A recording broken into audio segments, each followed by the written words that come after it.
Gravelbourg was founded in 1906 by Father Louis-Pierre Gravel, a Quebecois priest who was drawn to the West by his good friend Father Langevin. Father Gravel wrote to his brother Émile, saying that they should go west and do good work.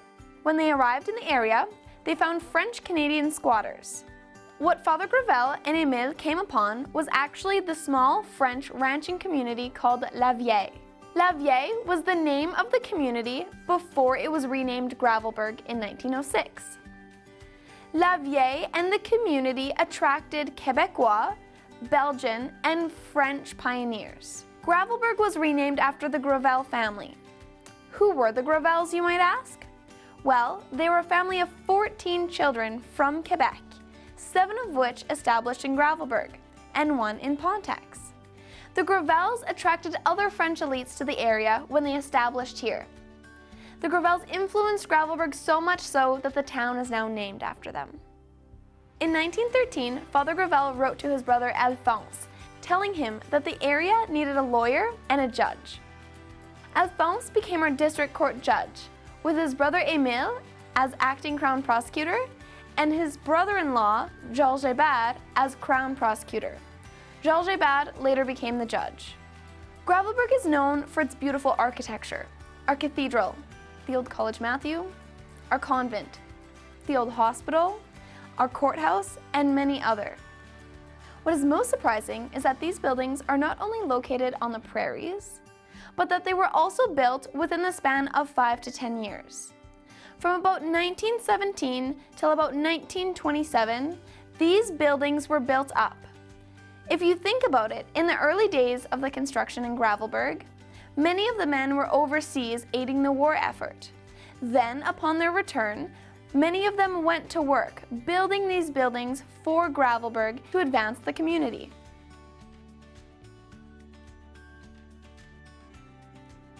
Some of the buildings that aren't necessarily spoken of much in Gravelbourg are our elevators. Our one grain elevator at the end of Main Street was built in 1915. This grain elevator is one of Saskatchewan's oldest still standing grain elevators. Grain elevators were once a sign of prosperity and growth. Gravelbourg was home to 8 grain elevators and 1 flour mill. What many don't know is that the railway was not supposed to go through Gravelbourg.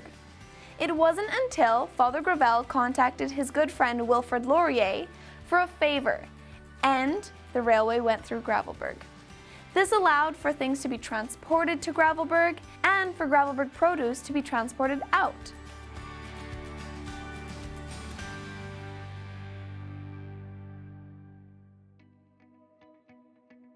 Gravelbourg was home to many religious orders.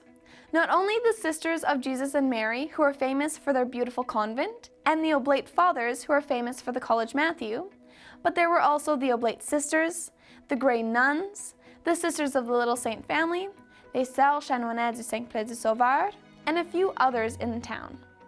The Grey Nuns were in charge of the hospital. Our old hospital used to be a 4-story building with emergency intake on the 4th floor, might I add, and a training facility for young nurses on the 2nd floor. Speaking of the hospital, one of our most famous doctors, Dr. Susi, arrived here in Gravelbourg in 1913.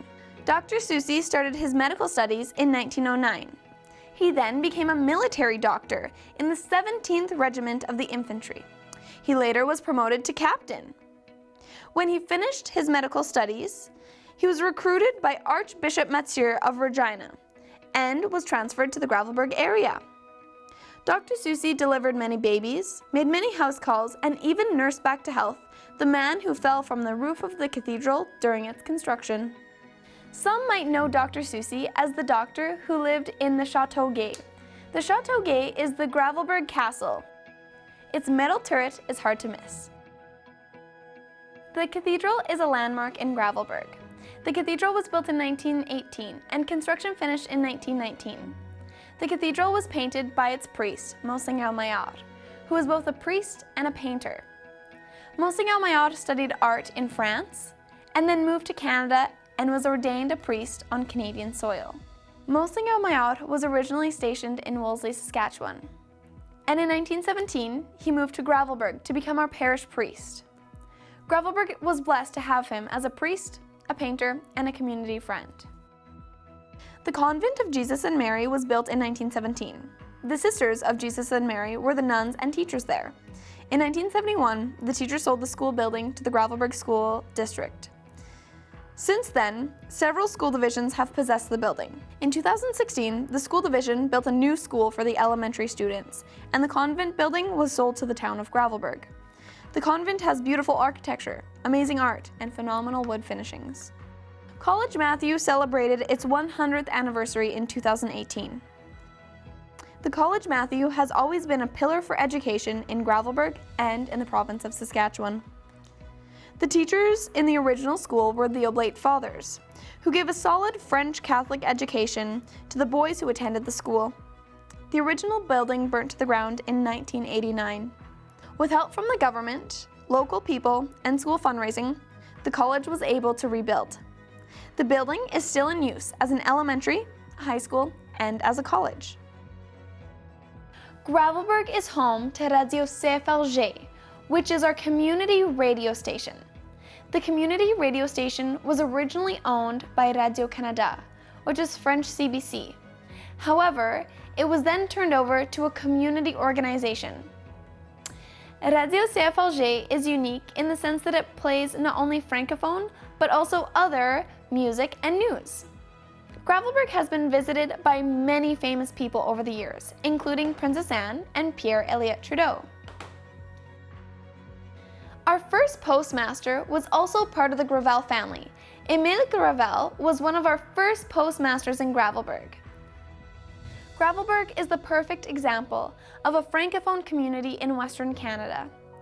Although both languages are spoken in Gravelbourg, French roots still run deep. Come visit Gravelbourg. Gravelbourg is the perfect destination for anyone looking to explore French Canadian culture and heritage.